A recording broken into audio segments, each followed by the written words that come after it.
Son tiempos difíciles. Cuidado con el perro.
¿Qué tal? Buenas noches. Bueno, estamos con un músico de amplia trayectoria, virtuoso en la interpretación de la guitarra, ya tomamos un ejemplo, con mucho talento para la composición y para arreglos, con toda una carrera realmente muy importante. El orgullo de presentar en la cucha del Bobby, de Cuidado con el Perro, a Polo Martí. Polo, ¿cómo andamos? Muy bien, Fito, muy contento, realmente, muy contento de estar compartiendo con vos y en este programa tan hermoso que veo muy seguido porque me encanta. Así que bueno, un honor. Polo, a cuenta de la chacarera, se puede jugar con las palabras, se puede decir que Atahualpa Yupanqui estuvo casado con Pablo del Cerro. Exactamente, sí. Sí, en algún momento salió a la luz algo que era, no se sabía, digamos que había una dupla compositiva que era Yupanqui del Cerro y con el tiempo se supo que Pablo del Cerro era la mujer de Atahualpa, ¿no? Paula Pepín de Gipatrix, si mal no recuerdo su nombre, su origen francés, canadiense, digamos, y ella, sin ninguno saberlo, ni siquiera intuirlo, por lo menos saberlo públicamente, era una gran música, una gran compositora, autora de un montón de canciones, ¿no? El Alazán, bueno, un montón, que la música son de ella. Ujú. Y en este caso la dupla también, en esta chacarera, la del campo, la música es de Pablo del Cerro, que es la mujer de Atahualpa. Claro, Increíble. jugamos con nombres, podemos jugar también con la geografía. Yo puedo decir que vos sos un mendocino nacido en Entre Ríos. Claro, sí, un mendorriano, como me decía mi papá, me suele decir. Mendorriano. Mendorriano. Qué bonito. Una mezcla. Sí, así es. Nací en la costa del río Uruguay, en Colón. Ahí casi un territorio artiguista, como decimos, ¿no? Un territorio compartido mucho más por quienes nacimos en la costa del río Uruguay que por ahí los que nacen en la costa del río Paraná, ¿no?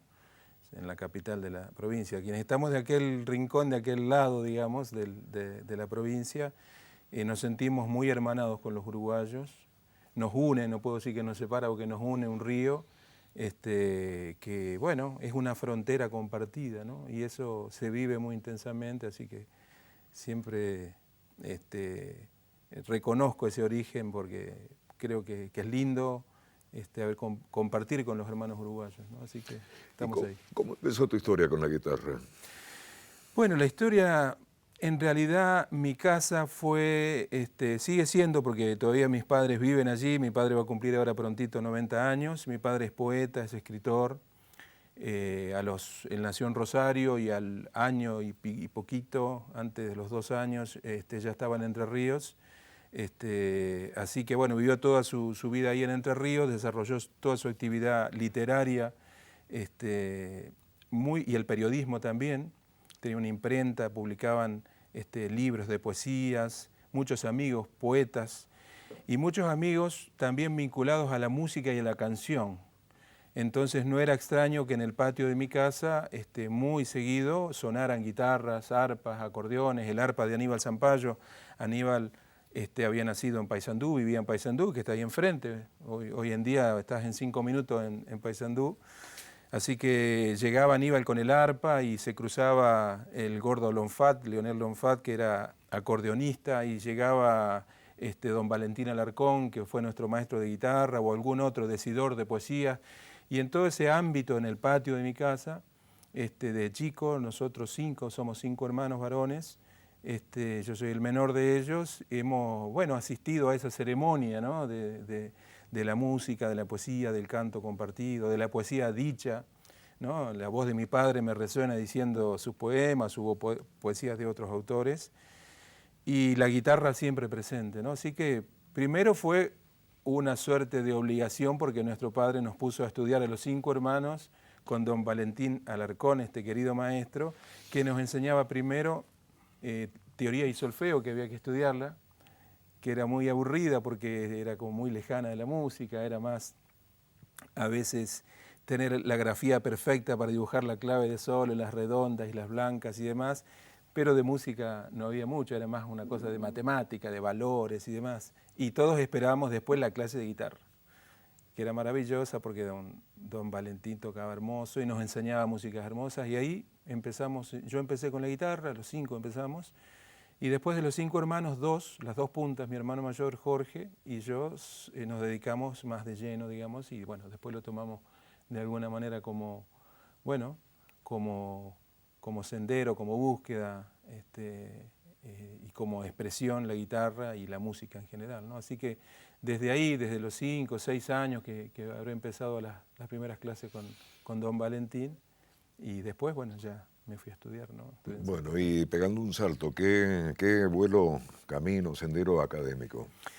bueno, ya en tercer año más o menos de la secundaria, por allá por el 76 más o menos, sí, 76, 77, años duros, años difíciles, ya decidí que iba a estudiar música, la guitarra.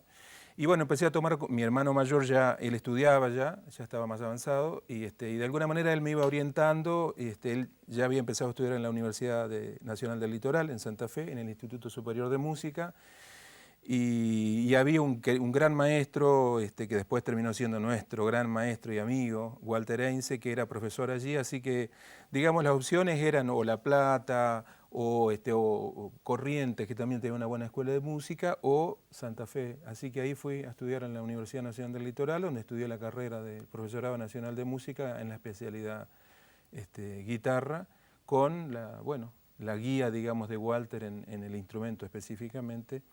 Los maestros que formaban parte, digamos, de la enseñanza en la universidad, y ya después, paralelamente, las enseñanzas con músicos no académicos, digamos, músicos populares, Miguel Martínez, el zurdo Martínez en Paraná, Remo Pignoni en Rafaela, un montón de maestros que después fueron apareciendo en el devenir, ¿no es cierto?, en esa, digamos, mezcla, digamos, de ir a estudiar a la universidad y después, en la medida que podía, de Santa Fe, me iba a Paraná, porque en Paraná pasaban cosas que yo las sentía como mucho más ricas, interesantes, ir a la casa del zurdo Martínez y en el patio de su casa charlar con Chacho Müller, con el Caro Herrada, mendocino, un cantor de los Andariegos, que en esa época viajaba mucho a Paraná, tenía una novia ahí en Paraná, así que ahí lo conocía al Caro, el Carito, y los maestros que venían, digamos, a ese patio, ¿no?,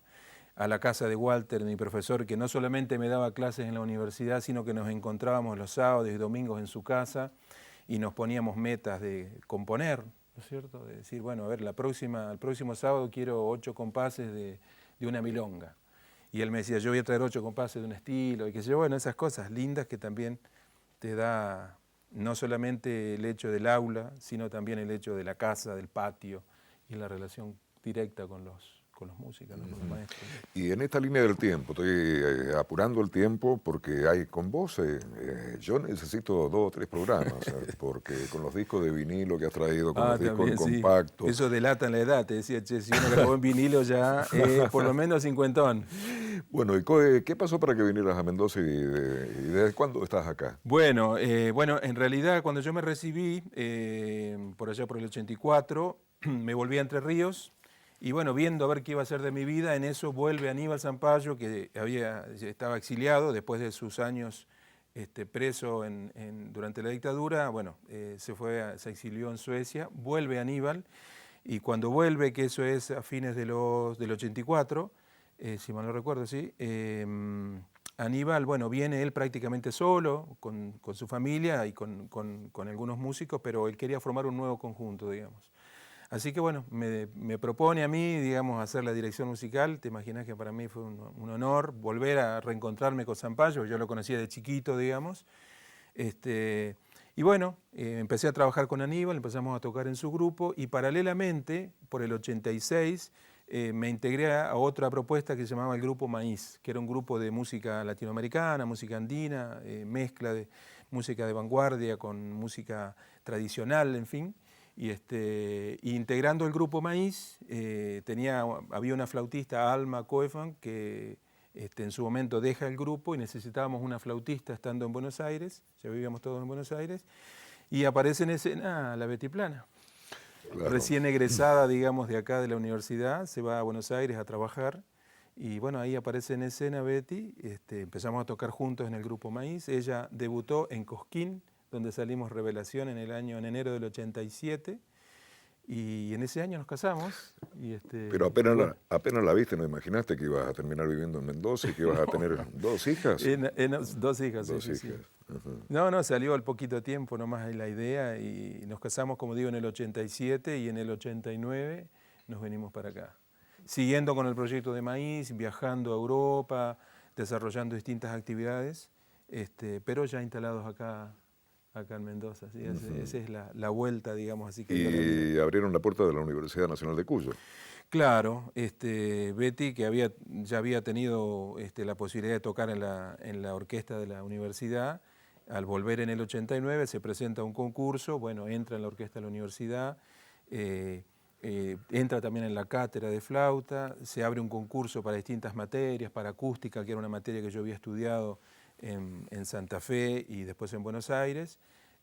Así que gané ese concurso y ya, la universidad empezó de alguna manera a ser el ámbito en el cual desarrollamos buena parte de nuestras actividades profesionales, musicales, docentes, sobre todo, ¿no? Intuyo, Andrés, que estamos llegando al final del primer bloque, pero te pregunto, dame una semblanza de la guitarra. ¿Qué es para vos la guitarra? Uy, la guitarra. La guitarra es un mundo, es digamos, el mundo sonoro con el cual yo descubrí la música, ¿no? La música la descubrí en ese instrumento, que fue un árbol, ¿no? Como esa imagen yupanquiana tan bonita de ese árbol sobre el cual seguramente han cantado muchos pájaros, han nidado muchos pájaros, sobre el cual quizás se recostó algún paisano a cantar y a descansar, y de pronto esa madera se transforma en una guitarra para seguir produciendo canto, ¿no? De alguna manera ese pájaro sigue cantando, como lo dice una canción muy bonita que compusimos con el Pelo Merelo, que se llama Mi Guitarra, donde de alguna manera se expresa un poco eso, ¿no? Es el mundo a partir o dentro del cual nos expresamos, ¿no? Y además nos permite la canción, ¿no? Que tan entrañablemente está metida en las raíces argentinas y latinoamericanas, ¿no? Así que es muy, además, identitario, ¿no? Siendo un instrumento que vino con los barcos, hace tanto tiempo se transformó en un instrumento profundamente argentino, ¿no? No sé si es muy elegante. Mendoza tiene por tradición muy buenos guitarristas, Sí. pero tu camino académico, como nos has contado, o en todo caso la opinión la doy yo creo que tenés una yapa, recién escuchaba sin saber nada de música, pero hay un juego de matices y de virtuosismo con corazón, no con fuego artificial. Claro. Sí, a mí siempre me gustó, bueno, justamente eso, ¿no?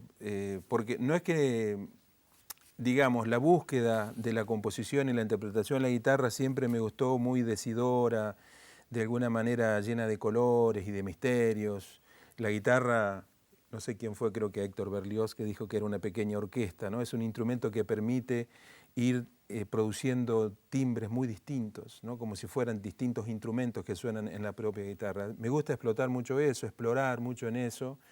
Me gusta la guitarra cantora, o sea, la guitarra cantora en el sentido que puede llevar una melodía como si alguien lo estuviera verdaderamente cantando.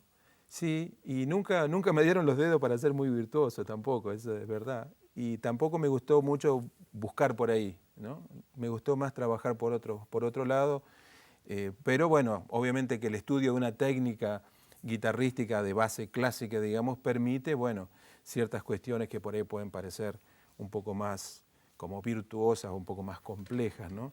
Pero no es la idea nunca fue buscar lo complejo en sí mismo, sino en todo caso, si sale algo complejo es como resultado de una búsqueda más bien expresiva, ¿no? Esa es un poco ahí la idea. Sos profesor en la Escuela Popular de Música, vamos a hablar también más extensamente de eso, Sí, y entre tantas materias, la de interpretación. ¿Qué le decís esencialmente a los alumnos?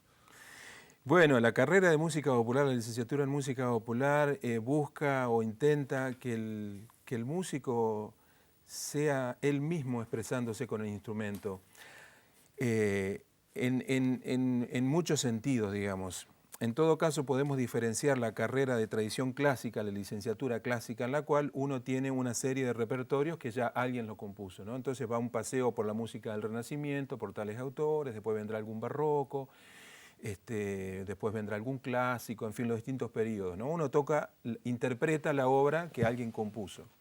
En la licenciatura en música popular no es así, sino que se busca que el intérprete sea también el hacedor de sus propios arreglos, de sus propias versiones, ¿no? Por ejemplo, una samba, por decir Luna Tucumana, uno la puede escuchar por Atahualpa Yupanqui, por su autor, la puede escuchar por Eduardo Falú, la puede escuchar por Juan Falú, la puede escuchar por Salinas, la puede escuchar por un montón de músicos. El Chango Farías Gómez, claro. El Chango Farías Gómez. Y nunca va a ser la misma. O sea, va a ser siempre la Luna Tucumana, pero las versiones van a ser siempre muy originales. ¿Por qué? Porque está esa cuota creativa, altamente creativa, de el intérprete hacedor de sus propios arreglos, su propia versión, ¿no? Y uno escucha dos notas y dice, este es Yupanqui, Claro. este es Falú, Salinas. este es Salinas. Bueno, qué gusto, Polo. Te quedás, A mí ¿no? también, claro que sí. Salud. Salud, hermano. Polo Martí esta noche con nosotros, un gran músico en Nuestro Cuidado con el Perro.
Dan ganas de quedarse en silencio, Polo. ¡Wow! Qué bella, qué dulce y qué melancólica al mismo tiempo. Sí, también, sí, sí. Esta milonga la compuse, bueno, justamente, mirá, le captaste ahí un poco la intención. La compuse en homenaje a Walter Heinze, mi maestro, ¿no? Él falleció lamentablemente muy pronto, digamos, no esperábamos tan pronto. Y bueno, obviamente una gran tristeza, digamos, ¿no? Para quienes lo conocimos y para quienes eran maestro y un gran hermano en la vida. Y él había compuesto, había tenido bueno, para mí el orgullo, digamos, el gesto de haber compuesto una música sobre el ritmo de chamamé para guitarra original, me la dedicó a mí, que le puso por título De aquella luz, ¿no? Yo creo que Walter recordaba un poco esos encuentros que te decía, o en mi casa o en su casa, digamos, esos encuentros luminosos para compartir la música, compartir la composición y ver qué andábamos haciendo. Y siempre la milonga andaba dando vuelta, ¿no? Entonces, bueno, compuse una milonga, esta milonga en su homenaje, y le puse La misma luz de título, ¿no? Y tiene esa carga así, bueno, melancólica, nostalgiosa, ¿no? Sobre el ritmo de milonga que tanto le gustaban a él, ¿no? ¿Y tu primer composición, te acordás? Mirá, en realidad las primeras cosas que yo empecé a hacer eran una mezcla rara, porque estando yo en Entre Ríos, en una ciudad muy chica como es Colón, ahora es una ciudad un poco más grande, bueno, turísticamente ha crecido mucho, pero en su momento, ya por los 70, una ciudad muy chiquita y de alguna manera había poco movimiento vinculado a la música como para más o menos uno estar más o menos al tanto o escuchar música, en fin, o acceder a discos. Creo que había una disquería, digamos, que no llevaba precisamente música, la música que por ahí me interesaba, o por lo menos que yo necesitaba descubrir en principio, que estaba más vinculada a la guitarra clásica, a la guitarra solista, en fin. Entonces, cuando empecé a descubrir, las primeras cosas que descubrí eran, bueno, me encantaba Bach, por ejemplo, tocar Bach, tocar la música española, en fin. Entonces, los primeros aires de composiciones mías eran un poco una copia media rara, digamos, intentando copiar un poco las cosas que yo veía, de alguna manera, los matices musicales y los elementos musicales por ahí medios barrocos, medios españoles que salían, ¿no? Esas músicas, me acuerdo que compuse una obra dedicada a Miguel Hernández, este gran poeta español, que me había cautivado en su momento, así que ahí nomás le compuse una música en su homenaje. Y además, músicas que estaban por ahí las partituras y quedaron un poco en el olvido, porque después, bueno, cuando ya fui estudiando un poco más y conociendo, me di cuenta que, bueno, habían sido como experiencias, digamos, en la formación.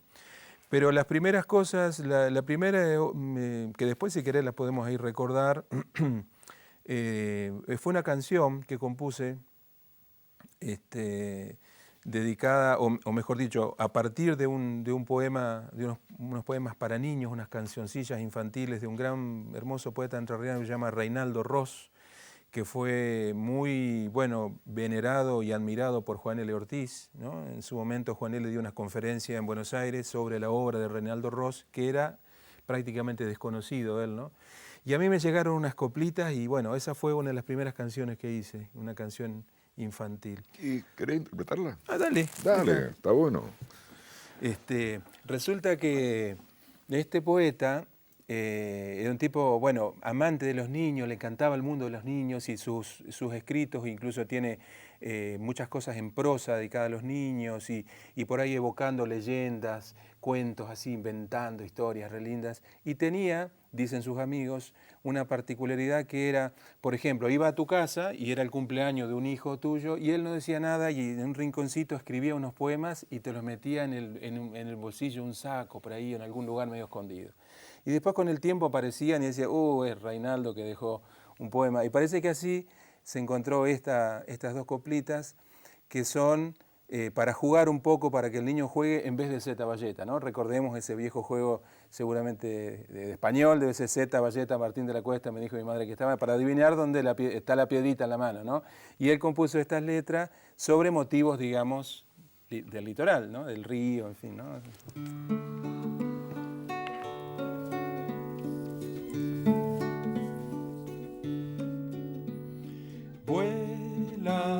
Que vuela Martín, pescador, vino del río y aquí se posó, pues la mojarra que él quiere pescar dice que en esta manita está.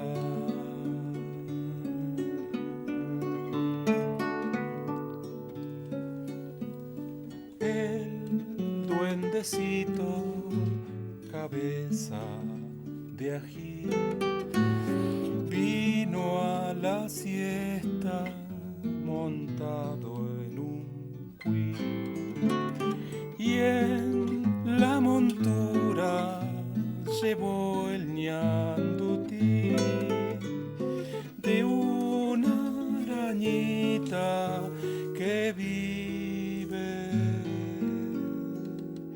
aquí.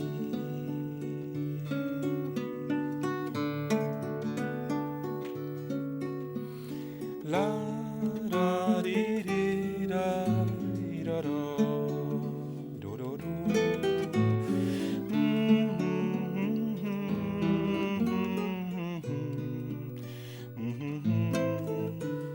La ra ri ra ra ro ri ra ra ra ra. La ra ri ra ra ro la ra.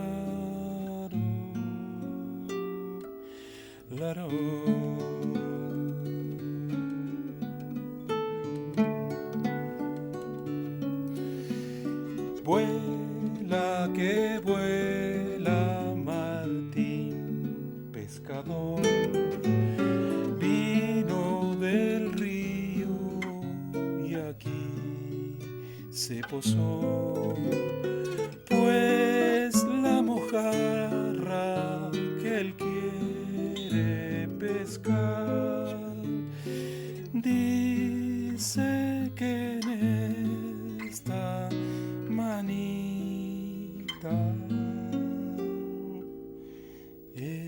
está.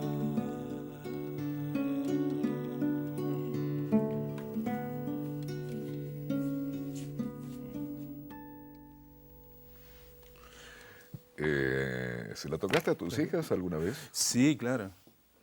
Sí, sí, de niña. Siempre que la escuchan, incluso está en el disco este que salió hace poquito, que estoy ahí como dando a conocer un poquito, y cada vez que la escuchan le traen los recuerdos de niña. Sí, sí, claro. Sí, sí. Es una canción que me encanta, digamos, muy simple, muy sencilla, ¿no? Pero trata de ir llevando un poco el ritmo que tiene la propia poesía, ¿no? Ese juego, ese como andar, ¿no? Ese como péndulo ahí que va de alguna manera también llevando, si se quiere, como un oleaje, ¿no? Polo, ¿qué disco el último? Porque has traído como... He traído varios ahí. Varios. El último es un disco que, bueno, donde reuní, me di cuenta el año pasado. Agarré ahí en la compu una carpeta que decía obras, donde yo me he ido metiendo cosas y dije, che, tengo un montón de grabaciones de cosas que están ahí en la máquina, que un día se rompe la máquina y se pierde todo. Entonces digo, de acá puede salir un disco. Nunca le había dedicado yo, digamos, un tiempo, un espacio a un proyecto totalmente de músicas mías. Si bien he ido componiendo cosas, algunas están en los discos que hemos grabado con Betty, con nuestro dúo. En el disco de tangos puse un candombe, en fin. Pero ahora dije, voy a reunir buena parte del recorrido musical desde esta canción hasta, bueno, las últimas, ¿no? Entonces encaré un proyecto el año pasado y tuve la suerte de lo presenté a un concurso del Fondo Nacional de las Artes, que para un concurso de producción de discográfica para discos de música folclórica, digamos. Tuve la suerte de ganar el primer premio a nivel nacional y ese premio me posibilitó, bueno, entrar a un estudio, mejorar o, digamos, terminar los proyectos que estaban ahí abiertos y grabar algunas canciones, ¿no? Y algunas músicas. De hecho, compuse finalmente también una música para una de las últimas, hay una romanza Vidala para Laura, para mi hija menor. Grabamos una canción, un cuento sonoro con el Negro Aguirre, con el Carlitos Aguirre, a partir de un relato que él escribió sobre una historia con nuestra hija mayor, con Julia. Grabamos estas dos canciones con Pelo Merelo, mi guitarra y la canción de Los Sueños de Agua. Grabamos con una canción muy linda, una letra hermosa que me pasó Marciali, que se llama Las Dos Guitarras, que habla sobre las dos guitarras referenciales de nuestra guitarra argentina, digamos, que son Yupanqui y Falú, y Eduardo Falú. Bueno, las reuní todas ahí, más otras cosas, algunas de grabaciones en vivo con el grupo Maíz, grabamos con Betty Plana, con nuestro dúo también un par de músicas, en fin, y salió ahí, Frutos, ¿no? Este disco que tiene ese nombre, Frutos, bueno, canciones y músicas mías. Bueno, te reunidas. pregunto al toque, siempre me lo he preguntado y no tengo ni un cuarto de oreja, pero Yupanqui, Falú, me matan o me viven los dos, pero te pregunto técnicamente, porque te sobra Sí. capacidad para contestar. Yupanqui me sabe a tierra, a cosa salvaje, y Falú me sabe a cosa académica, pero Sí. popular. Sí, también. Sí, sí, lo has definido perfectamente. Sin duda, Yupanqui, digamos, en la guitarra expresa, digamos, un sonido mucho más, si se quiere, folclórico, mucho más, ¿cómo decirlo, no? Mucho más bagual, digamos, ¿no? Casi indomado, digamos, ¿no? A veces esa sonoridad poco académica, digamos, para compararlo en todo caso con el mundo de la guitarra clásica, donde hay muchas cosas que la técnica de la guitarra, bueno, hace que uno no haga ruido al trasladar. Y es más, Yupanqui no solamente que lo hace, sino que uno disfruta de esos ruidos, entre comillas, de esas cosas que son muy a veces del canto popular, ¿no? También el canto de la baguala, por ejemplo, es un canto que está lleno de cosas que uno jamás lo escucharía en otro tipo de canto, y eso son parte como sustancial de la expresión, digamos, de esa música. Entonces Yupanqui las tiene ahí, esas cosas realmente. Tiene mucho de la guitarra peruana, creo yo también, Yupanqui, ¿no? De la guitarra peruana andina, ¿no? Y Falú es una guitarra, obviamente, con estudio, digamos, clásico, de una técnica clásica limpia, pero hermosamente decidora, ¿no? Una guitarra también parida desde lo argentino, ¿no? Desde la argentinidad, pero bueno, con otros recursos. Hay muchas composiciones o muchas versiones de Don Eduardo en las que uno de alguna manera descubre ciertos tratamientos guitarrísticos clásicos, ¿no? Qué sé yo, por decir, de Fernando Sor, de Giuliani, de algunos de los guitarristas del periodo clásico romántico, pero metidos en una samba. Son recursos, digamos, guitarrísticos que están al servicio de un lenguaje, como puede ser cualquiera de las obras de don Eduardo Falú, ¿no? Bueno, el gusto de estar esta noche con Polo Martí, bueno, como en el patio de Sí, tu señor. casa. Qué bueno. O la de Walter. O la de Walter Balsur. Cuidado con el perro. Seguimos juntos, si te parece bien.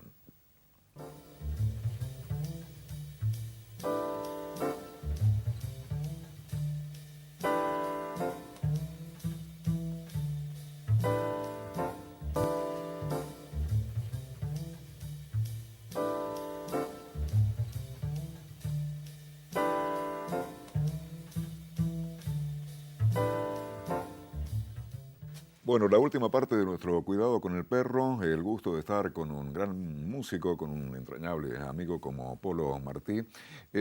Polo, son muchos los caminos por los que te puedo buscar para la charla.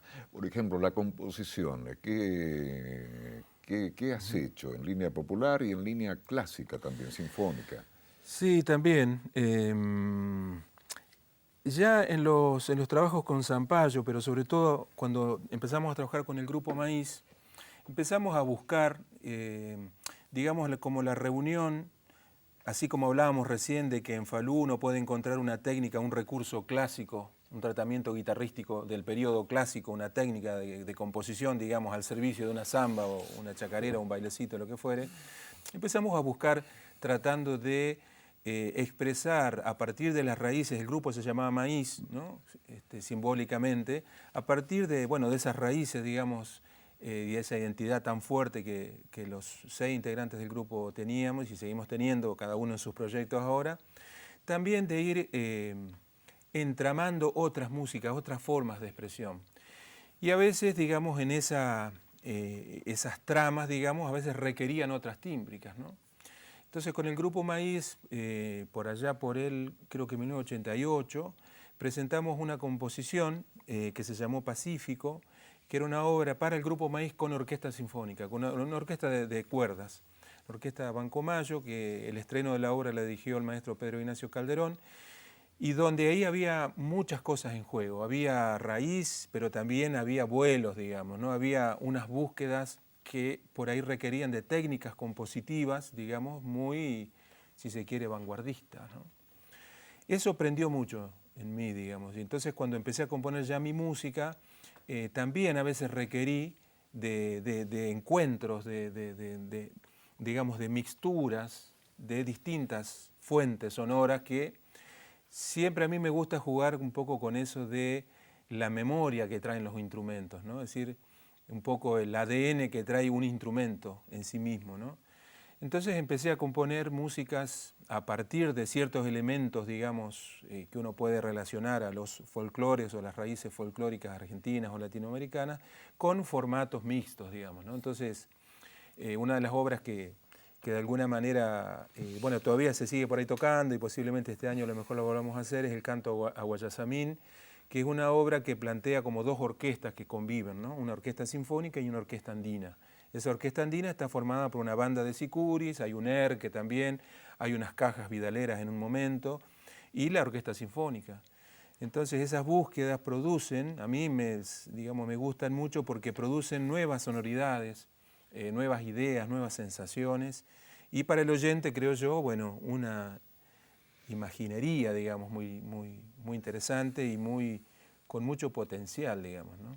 Así que de ese tipo de composiciones mixtas, digamos, así de distintas fuentes, tengo muchas y me gusta mucho, bueno, jugar en el mejor sentido de la palabra, ¿no? To play, jugar con la música también, animándome o animándonos a, bueno, a que en un escenario, en un espectáculo puedan convivir, que yo una cuerda de tamboriles con una guitarra eléctrica, con guitarras cuyanas, con una orquesta, en fin, ese tipo de cosas me parece que son, no por hacerlas, por decir, bueno, vamos a hacer esto, no, sino que hay una necesidad, hay detrás de eso una idea que lleva, digamos, a ese. Sí, ese iba a llegar de uno u otro modo, iba a llegar a cierto viñedo mendocino y ahora, según lo que decís, claro.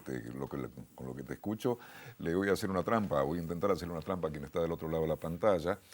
Mucha gente ha ido estos últimos años a la fiesta de la cosecha, sumando 10, 15 años, mucha la gente que ha ido. Así que el músico que nos está acompañando ahora tiene muchísimo que ver en unos cuantos últimos años en el tratamiento musical.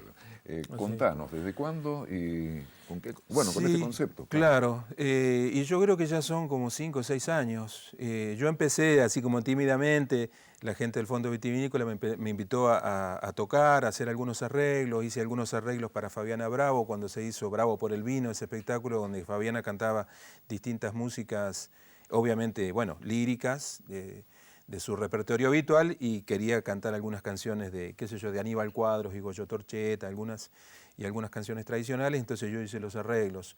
Otro año se hizo Filarmónica por Dos, en la cual vino la Filarmónica de Buenos Aires con la Filarmónica de Mendoza, dirigida por José Carli, por Pepe Carli, donde además de sus arreglos, él me invitó a tocar y a hacer yo un arreglo. Entonces a partir de ahí empecé a intervenir un poco más, y bueno, hasta que en un cierto momento ya tuve la dirección musical de la fiesta. Una de ellas, que recuerdo con más cariño, fue en el 2011 o 2012, que dirigía también con la Filarmónica, que la dirigía Ligia Madio, donde ahí presentamos una obra que se llamó La Tonada Mágica, con letras de Jorge Marciali, donde se hacía como un paseo a partir de la tonada, donde también convivían muy distintas fuentes instrumentales y musicales, ¿no? Con muchos invitados. Siempre invitamos a muchísima gente, muchos artistas y muchos músicos de acá, y viene siempre alguien por ahí invitado de afuera, digamos, ¿no? En algún momento, bueno, vino Susana Baca, que fue un orgullo para todos porque una gran maestra, y pudimos en ese espectáculo congeniar un montón de ideas con ella y con un montón de músicos que se sumaron. Otro año vino Rally Barrio Nuevo, como invitado, ¿no? Pero mayoritariamente los músicos que participan son, además de la Orquesta Filarmónica de Mendoza, gran cantidad de músicos mendocinos. Y siempre, como digo, un invitado. Rally Barrio Nuevo fue otro año, Pedro Aznar fue otro año, este año fue Ricardo Mollo, en fin. Jaime Torres. Jaime Torres. Hicimos un programa también. con Quique Eji, ¿cómo te sentiste? Le pregunté, ahí estaba con pesos recontrapesados. Sí, sí, sí. Y con todo este juego de, bueno, folclore, rock y prejuicios Sí, en sí, general, sí. que se rompen. En la tonada mágica, por ejemplo, me dio un gusto, digamos, desde lo personal, que era, bueno, tímbricamente convivieran una orquesta sinfónica, Quique en la percusión tocando tabla hindú, tocando todos los instrumentos que toca Quique, que son, digamos, de una gran diversidad cultural, digamos, ¿no? Que, digamos, pintaban maravillosamente los distintos momentos. De pronto guitarras cuyanas, porque si estamos hablando de tonada, obviamente, ¿no? Pero por ahí una guitarra eléctrica con el Seba Rivas, soleando una guitarra eléctrica. En fin, ese tipo de cosas creo que no hay que tenerles miedo, hay que saber hacerlas y que no sea una mezcla, digamos, que no sea Sí, un menjunje, como decían asado las con abuelas. crema chantilly, como decía Yupanqui, ¿no? Parece asado con crema chantilly. Claro, sí, cuando esas mezclas medio raras que Donata era bastante ácido para su... Polo, tengo información que encontraste hace un manuscrito de Tejada Gómez y no Sí. quiero correr el riesgo de que se nos termine el programa sin hablar de eso y Claro, escuchar lo que... sí, fue para lo que mí crees. esas cosas que suceden en la vida que uno no las espera, como las cosas cuando son lindas y sorprendentes, digamos, como en este caso fue una cosa realmente maravillosa para mí. En el año 1967, en Villa Gesell, había un grupo de mendocinos, yo era muy chiquito, pero quizás muchos recuerdan que Villa Gesell en esos años estaba como muy de moda, como que de pronto apareció esta nueva playa que era Villa Gesell, que reunía una serie de características y fue, digamos, muy, muy masiva. Y muchos mendocinos iban ahí, y un grupo de jóvenes mendocinos atorrantes allí en la playa, lo ven pasar a Tejada Gómez, Armando Tejada Gómez, que en ese momento, bueno, ya había sucedido lo del nuevo cancionero, ya era un tipo muy conocido, de pronto, Armando, bueno, se juntan y ahí nomás, dice, bueno, juntémonos esta noche, vamos a comer un asado, que yo, bueno, se juntan a comer un asado, varios mendocinos, y invitado especial, Armando Tejada Gómez. Y entre los invitados estaba Orlando Jiménez, músico, un compositor, ¿no? Compositor de hermosas canciones como La Noche de los Amigos y un montón de otras canciones que cantaban los andariegos y otras canciones también así de índole más bien comercial, Claro. que recordamos de Industria Nacional. Sí, un día de paz, eso. Exactamente, un día de Paseo. Bueno, todos tenemos contradicción. De algo hay que vivir, dice. Y estaba también Fernando Simón, un abogado, digamos, joven, de amigote ahí. Bueno, y bueno, en el fragor, digamos, del encuentro, guitarreada, vino, asado y demás, canto, por supuesto, poesía, el Armando, el Orlando seguramente cantando sus canciones, hasta que seguramente en algún momento a alguien de los dos, a Orlando o Armando, o quizás a los dos, en fin, se le ocurrió hacer una cueca, para cantarle una cueca a la Mendoza de lejos, a la cueca de lejos. Y bueno, y nació ahí una cueca que lo único que quedó registrado es la letra manuscrita, firmada por ambos, que quedó ahí en el olvido de alguna manera, porque se terminó esa noche, cada uno se fue, siguieron cada uno su historia, Armando siguió, por supuesto, toda su historia, y el que guardó esa letra, que ni él sabía, era Fernando Simón, abogado querido que falleció hace algunos años, y que te estoy hablando del año creo que 2007, revisando algunos libros y demás, él encuentra esa letra y se dice, uy, la cueca de lejos, y se acordó toda la historia, y dice, esto es una reliquia. Orlando Jiménez a todo esto no se sabe dónde está, porque después se dedicó a la producción musical, anduvo creo que por Centroamérica, en fin, y nunca se supo más el rastro. Y entonces Fernando Simón le entrega el manuscrito a una amiga que en su momento había sido, era en ese momento la directora del ECA, que era Graciela Di Stefano, una querida amiga, y le dice, mirá, tengo esta letra, fíjate qué se puede hacer. Y un día me llama Graciela y me dice, mirá, Polo, pasa esto, está esta letra, me encantaría que vos trates de ponerle música. Lo primero que me salió a mí fue rastrearlo a Orlando Jiménez, Claro, debo decir. por honor, por ahí. Por honor, por decir, y además, bueno, no vaya que por ahí haya quedado algún registro o se acuerde de él.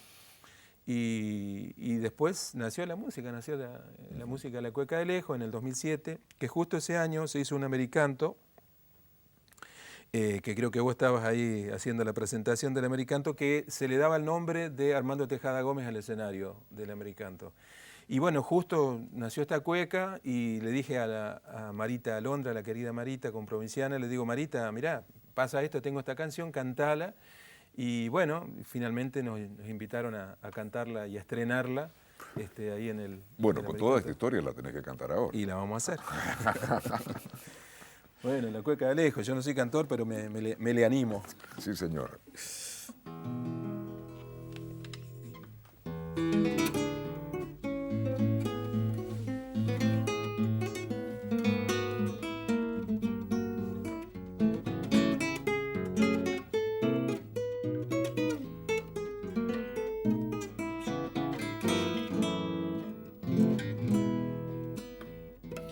De lejos te sueño, Mendoza de piedra y sol. De lejos te sueño, Mendoza de piedra y sol. Y a veces el viento te nombra en mi corazón, porque los caminos de andar la ausencia me llevan siempre lejos de vos. La cueca y el viento maduran siempre en mi voz, lo mismo que el vino madura con tiempo y sol. Por eso tu nombre pasa cantando la cueca larga de aquel adiós. Ya vuelvo, madre, ya volveré. Ando sembrando el aire de amor. Espérame en marzo junto a las viñas del vino nuevo y del sol cantor.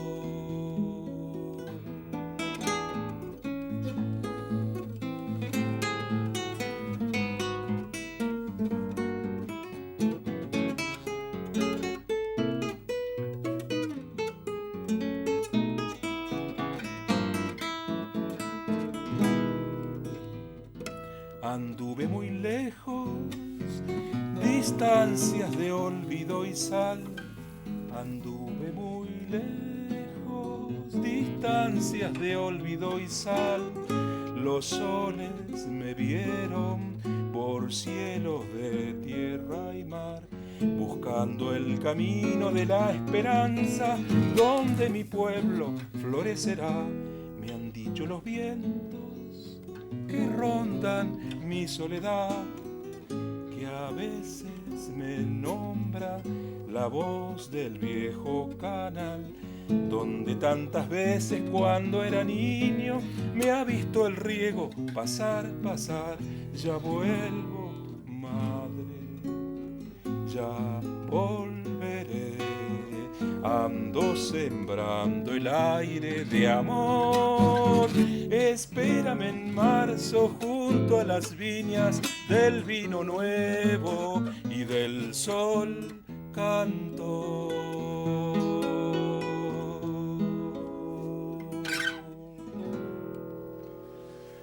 Cueca de Lejos de Armando Tejada Gómez y Polo Martí, en la interpretación de Polo Martí. Vino oficialmente.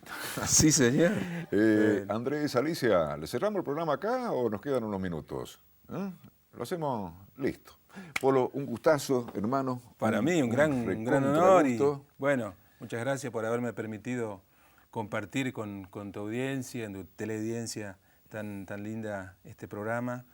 Te agradezco públicamente por lo que haces, por lo que estás haciendo, por la cultura y por el arte en Mendoza, a través de este programa y tu trayectoria en general, así que brindo también por cuidado con el perro. Bueno, muy Salud. amable, Polo. Muchas gracias. Salud. Salud. En una de esas estás con un vaso de vino del otro lado de la cámara, de la pantalla, del aire y compartís este brindis con nosotros. Cuidado con el perro.